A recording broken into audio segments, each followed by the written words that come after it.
জয় শ্রীকৃষ্ণ। রাধে রাধে। নমস্কার প্রিয় দর্শক বন্ধুগণ, আমাদের এই রুদ্রবাণী চ্যানেলের আরও একটি নতুন দিনের আধ্যাত্মিকময় মন্ত্রের আপডেটের পর্বে আপনাদের সবাইকে জানাই স্বাগতম। আশা করছি বন্ধুরা আপনারা সকলে ভালো আছেন এবং সুস্থ আছেন। বন্ধুরা, আজ পবিত্র শুক্রবার। আজকের এই পুণ্যবান প্রভাতে আমরা সকল সনাতনী ভাই বোনেরা একত্রে সৎসঙ্গে মিলে ভগবান শ্রী বিষ্ণু মহারাজের এক বিশেষ 4 নাম মন্ত্র শ্রবণ করব। এই 4টি নাম একই সাথে জপ করলে যে কোনো কঠিন পরিস্থিতি থেকে উদ্ধার পাওয়া যায়। শাস্ত্রে উল্লিখিত আছে, যে বা যে ভক্ত বিষ্ণু মহারাজের এই 4 নাম মন্ত্র প্রত্যেক দিন প্রভাতে স্নানের শেষে মাত্র 11 বার জপ করে কোনো কাজে যদি বেরোয়, সেই কাজ সফলতা হয়, যে কোনো বাধা বিপত্তি থেকে বেরিয়ে আসা যায়। তো বন্ধুরা, আজকের এই পুণ্য লগ্নে আসুন মাত্র 10টা মিনিট সময় বার করে এই মন্ত্রটি জপ এবং শ্রবণ করুন, আর দেখুন জীবনে অভাবনীয় পরিবর্তন এবং সাফল্যের অঙ্গীকার আপনারা হয়ে উঠতে পারবেন। জগৎ সৃষ্টিকর্তা শ্রী বিষ্ণু মহারাজের কৃপা আপনাদের বর্ষিত হবে, সমস্ত প্রকার বাধা বিপত্তি একান্তই দূর হবে। বন্ধুরা, এই মন্ত্রটি যখনই জপ করবেন অবশ্যই পূর্ব প্রান্তে মুখ করে বসে মনকে ধীর স্থির রেখে ইষ্ট চিন্তন করে তারপরে এই মন্ত্রটি জপ এবং শ্রবণ করবেন। এছাড়াও মনে রাখবেন, পরনে অবশ্যই হলুদ রঙের বস্ত্র ধারণ করে এই মন্ত্রটি জপ করতে বসবেন। হাতে অবশ্যই স্ফটিক মালা ধারণ করবেন। এছাড়াও বলবো বন্ধুরা, মনের একাগ্রতা একান্তই বজায় রেখে এই মন্ত্রটা জপ করা যথার্থভাবে প্রয়োজন সাব্যস্ত হয়ে উঠবে। তো চলুন বন্ধুরা, আজকের এই পর্বটি শুরু করা যাক। তার আগে বলি, আজকের এই পর্বটি ভালো লাগলে অবশ্যই ভালোবেসে শ্রদ্ধা সহকারে একটি বার কমেন্টে লিখে যান, ওম নমো ভগবতে বাসুদেবায়, জয় শ্রীকৃষ্ণ, রাধে রাধে। তো চলুন বন্ধুরা, আজকের এই পবিত্রময় পর্বটি শুরু করা যাক। ওম কেশবায় নমঃ, ওম নারায়ণায় নমঃ, ওম মাধবায় নমঃ, ওম গোবিন্দায় নমঃ, ওম কেশবায় নমঃ, ওম নারায়ণায় নমঃ, ওম মাধবায় নমঃ, ওম গোবিন্দায় নমঃ, ওম কেশবায় নমঃ, ওম নারায়ণায় নমঃ, ওম মাধবায় নমঃ, ওম গোবিন্দায় নমঃ, ওম কেশবায় নমঃ, ওম নারায়ণায় নমঃ, ওম মাধবায় নমঃ, ওম গোবিন্দায় নমঃ, ওম কেশবায় নমঃ, ওম নারায়ণায় নমঃ, ওম মাধবায় নমঃ, ওম গোবিন্দায় নমঃ, ওম কেশবায় নমঃ, ওম নারায়ণায় নমঃ, ওম মাধবায় নমঃ,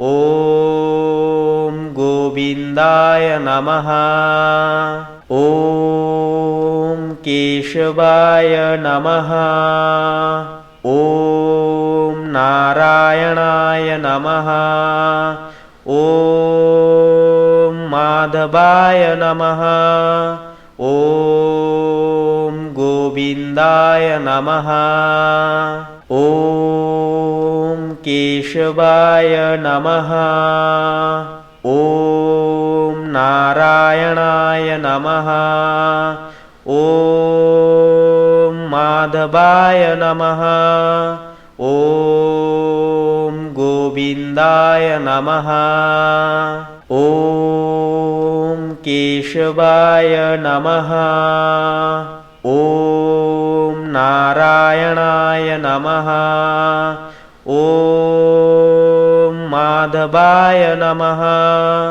ॐ गोविन्दाय नमः।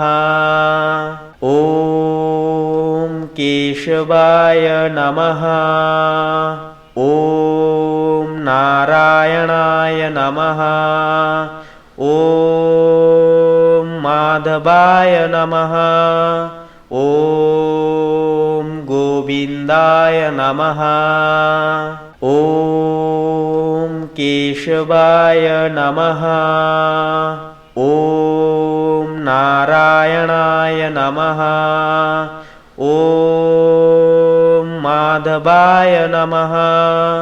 ॐ गोविन्दाय नमः। ॐ केशवाय नमः। ॐ नारायणाय नमः। ॐ माधवाय नमः। ॐ गोविन्दाय नमः। ॐ केशवाय नमः। ॐ नारायणाय नमः। ॐ माधवाय नमः। ॐ गोविन्दाय नमः। ॐ केशवाय नमः। ॐ नारायणाय नमः। ॐ माधवाय नमः। ॐ गोविन्दाय नमः। ॐ केशवाय नमः। ॐ नारायणाय नमः। ॐ माधवाय नमः। ॐ गोविन्दाय नमः। ॐ केशवाय नमः। ॐ नारायणाय नमः। ॐ माधवाय नमः। ॐ गोविन्दाय नमः। ॐ केशवाय नमः। ॐ नारायणाय नमः। ॐ माधवाय नमः। ॐ गोविन्दाय नमः। ॐ केशवाय नमः। ॐ नारायणाय नमः। ॐ माधवाय नमः। ॐ गोविन्दाय नमः। ॐ केशवाय नमः। ॐ नारायणाय नमः। ॐ माधवाय नमः। ॐ गोविन्दाय नमः। ॐ केशवाय नमः। ॐ नारायणाय नमः। ॐ माधवाय नमः। ॐ गोविन्दाय नमः। ॐ केशवाय नमः। ॐ नारायणाय नमः। ॐ माधवाय नमः। ॐ गोविन्दाय नमः। ॐ केशवाय नमः। ॐ नारायणाय नमः। ॐ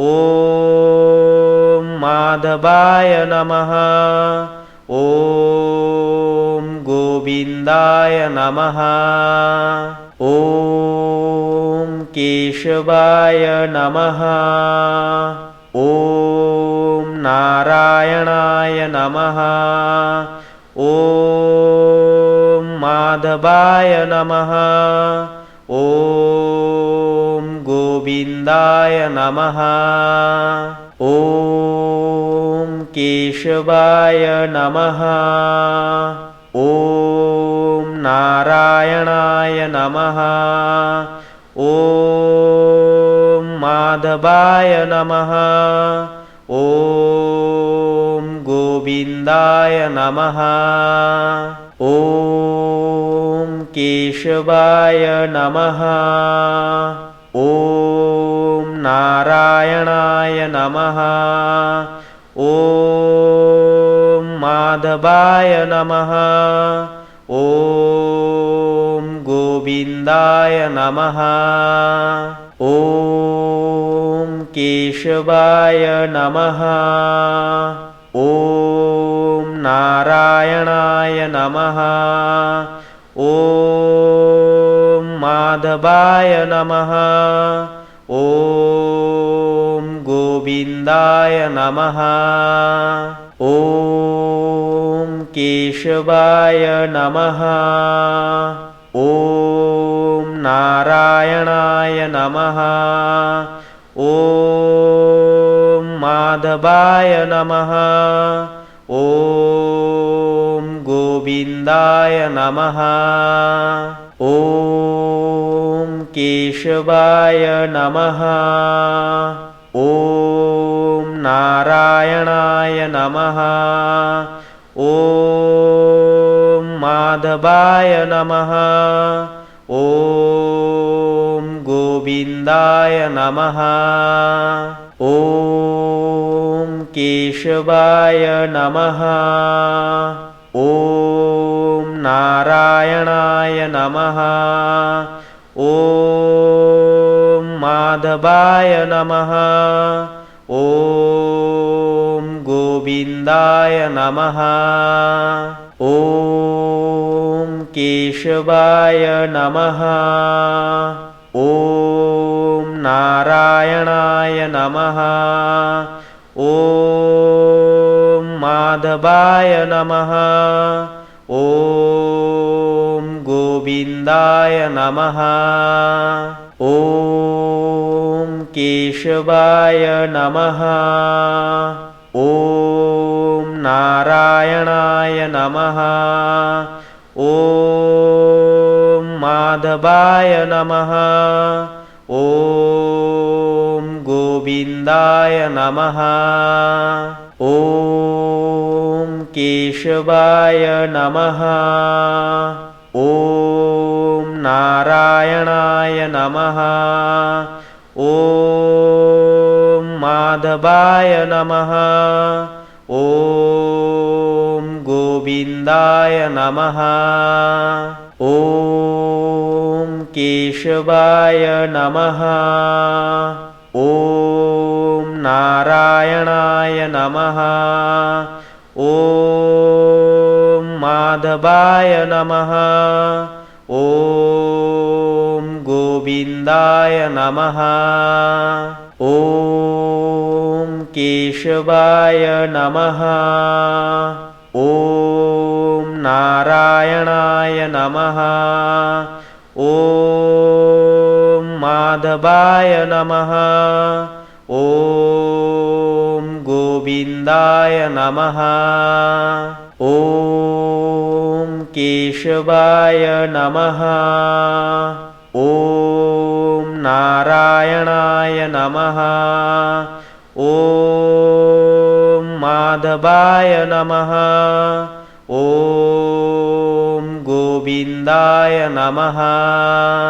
ॐ केशवाय नमः। ॐ नारायणाय नमः। ॐ माधवाय नमः। ॐ गोविन्दाय नमः। ॐ केशवाय नमः। ॐ नारायणाय नमः। ॐ माधवाय नमः। ॐ गोविन्दाय नमः। ॐ केशवाय नमः। ॐ नारायणाय नमः। ॐ माधवाय नमः। ॐ गोविन्दाय नमः। ॐ केशवाय नमः। ॐ नारायणाय नमः। ॐ माधवाय नमः। ॐ गोविन्दाय नमः। ॐ केशवाय नमः। ॐ नारायणाय नमः। ॐ माधवाय नमः। ॐ गोविन्दाय नमः। ॐ केशवाय नमः। ॐ नारायणाय नमः। ॐ माधवाय नमः। ॐ गोविन्दाय नमः। ॐ केशवाय नमः। ॐ नारायणाय नमः। ॐ माधवाय नमः। ॐ गोविन्दाय नमः। ॐ केशवाय नमः। ॐ नारायणाय नमः।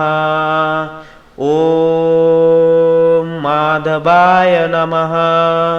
ॐ गोविन्दाय नमः। ॐ केशवाय नमः। ॐ नारायणाय नमः। ॐ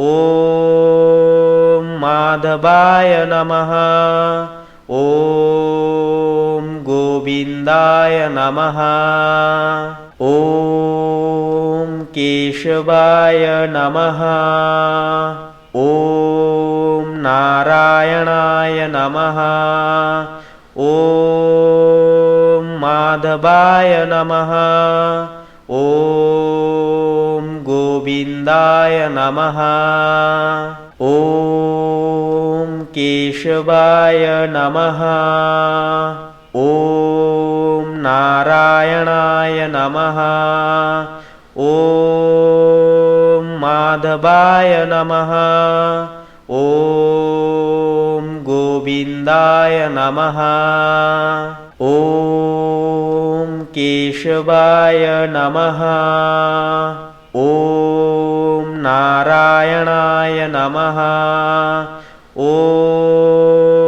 माधवाय नमः। ॐ गोविन्दाय नमः। ॐ केशवाय नमः। ॐ नारायणाय नमः। ॐ माधवाय नमः। ॐ गोविन्दाय नमः। ॐ केशवाय नमः। ॐ नारायणाय नमः। ॐ माधवाय नमः। ॐ गोविन्दाय नमः। ॐ केशवाय नमः। ॐ नारायणाय नमः। ॐ माधवाय नमः। ॐ गोविन्दाय नमः। ॐ केशवाय नमः। ॐ नारायणाय नमः। ॐ माधवाय नमः। ॐ गोविन्दाय नमः। ॐ केशवाय नमः। ॐ नारायणाय नमः। ॐ माधवाय नमः। ॐ गोविन्दाय नमः। ॐ केशवाय नमः। ॐ नारायणाय नमः। ॐ माधवाय नमः। ॐ गोविन्दाय नमः। ॐ केशवाय नमः। ॐ नारायणाय नमः।